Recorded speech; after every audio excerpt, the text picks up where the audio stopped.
Several years ago, I worked on a project that deployed a massive number of technical devices across a large footprint. On paper, flawless. Planning was tight, execution was seamless, and the communication was totally transparent. We hit the scope, met the schedule, and managed the costs right to the penny. But once the dust settled, we realized something devastating. Those devices didn't actually solve our users' problems or improve their daily workflows. Usage steadily declined, and we were left with a successful project that yielded a failed outcome.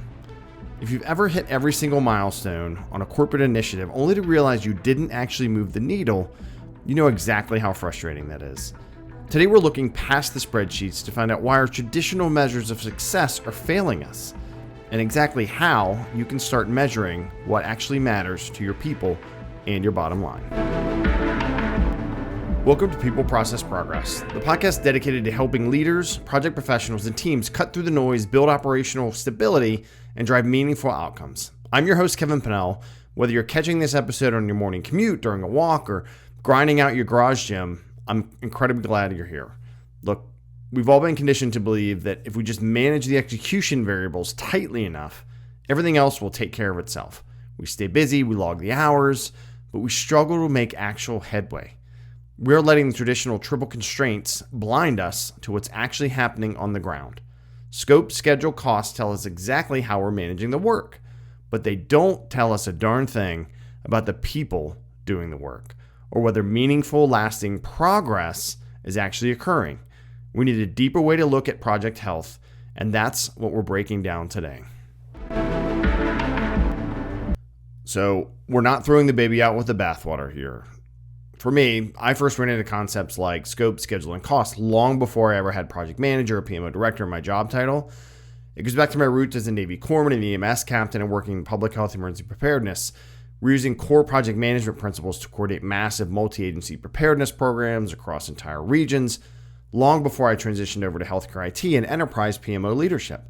Back then, we just called it doing the job. And look, those traditional metrics matter. They are foundational, right? Think about scope.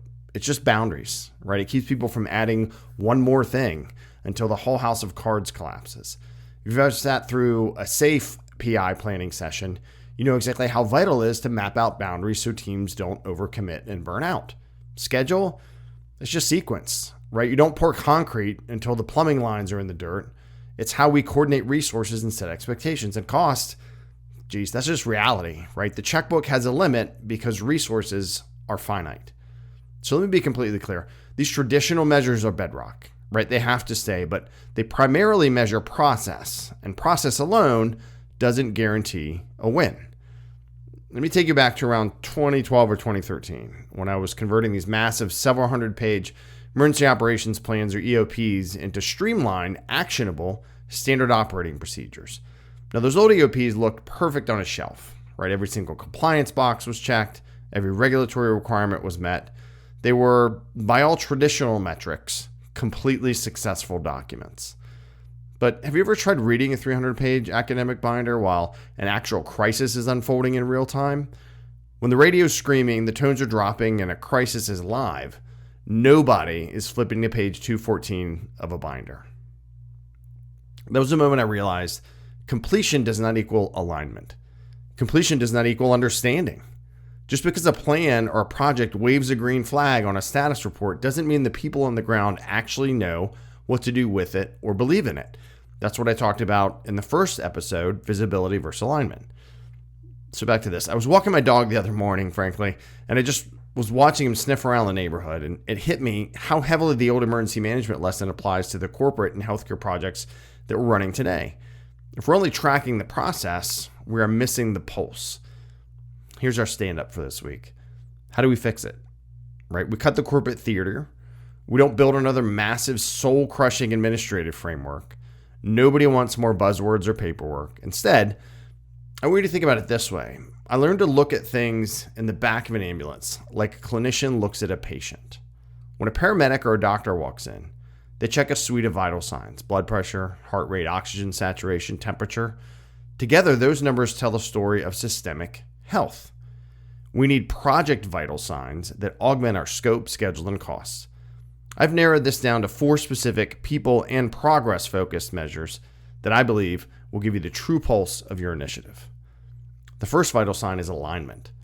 This is a simple, honest assessment of whether the human beings involved are actually moving in the same direction. Think about your current project. Do the executives agree on the ultimate destination? Do your core team members actually understand today's priorities, or are they working at cross purposes? Do the end users understand why their daily routine is about to change? Don't overcomplicate it, right? With a massive survey, just rate it simply, low, medium, or high. If alignment is low, it doesn't matter if your schedule is green, you're driving the car straight off a cliff. Second measure, confidence.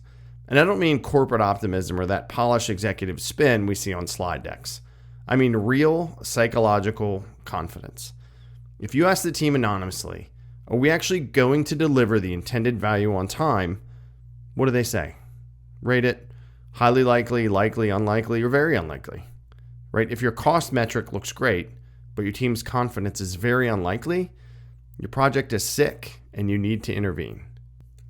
The third sign, I call it direction to done.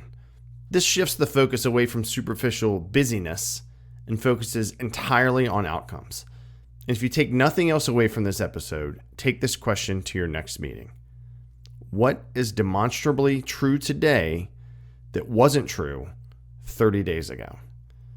Right? Don't tell me about the meetings you attended or the emails you sent. Show me the ground we gained. Track this simply by increments of progress toward the ultimate capability. 25%, 50%, 75, 100, done.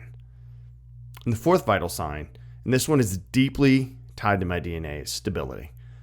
Unstable systems rarely, if ever, produce predictable outcomes. You have to look at the environment. How stable is the project team? Are people constantly being pulled away to fight other fires?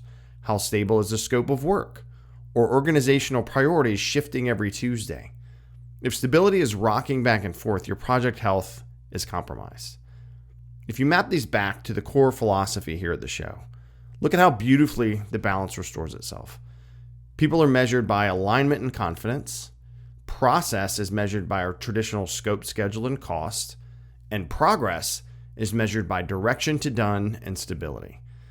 If I were setting this up in a PMO today, I wouldn't mandate a 50-column spreadsheet. I'd build a clean weekly heat map using simple drop downs for those metrics. Think of it like a dashboard monitor in an ICU, right? It's not there to give you a history lesson. It's there to let you make an operational pivot before the system codes. Here's our closing call to action. As we wrap up this episode, I want to take this out of the abstract and bring it right to your front door. Think about the most critical initiative, the most important project, or the biggest change management effort you are personally leading or involved with right now. Not next quarter, not next year, today or this coming week.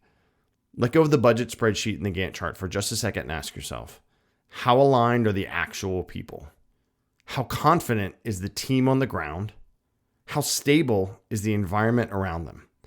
And is the work generally moving toward a clear definition of done, or are you just running on a treadmill? Right at the end of the day, projects are delivered through people, process organizes the work, and progress is what we remember, right? Scope, schedule, and cost still matter. They're just not enough anymore. Get out there, take care of your people, refine your processes, and make some real progress. If you found value in today's conversation, do me a favor. Hit subscribe, leave a review, share this episode with one person who needs to hear it. You can find all our episodes, articles, and resources at peopleprocessprogress.com. Keep this conversation going during the week. Connect with me on X and Instagram at the Kevin Pinnell. If you want to look behind the scenes in my garage gym workout, road running, Brazilian Jiu-Jitsu training, head over to YouTube and subscribe to Own the Move Anchor. Thank you for tuning in. Thank you for your support. And thank you for putting in the work. Until next time, keep people first, get your processes aligned, and measure and celebrate your progress together. Godspeed, y'all.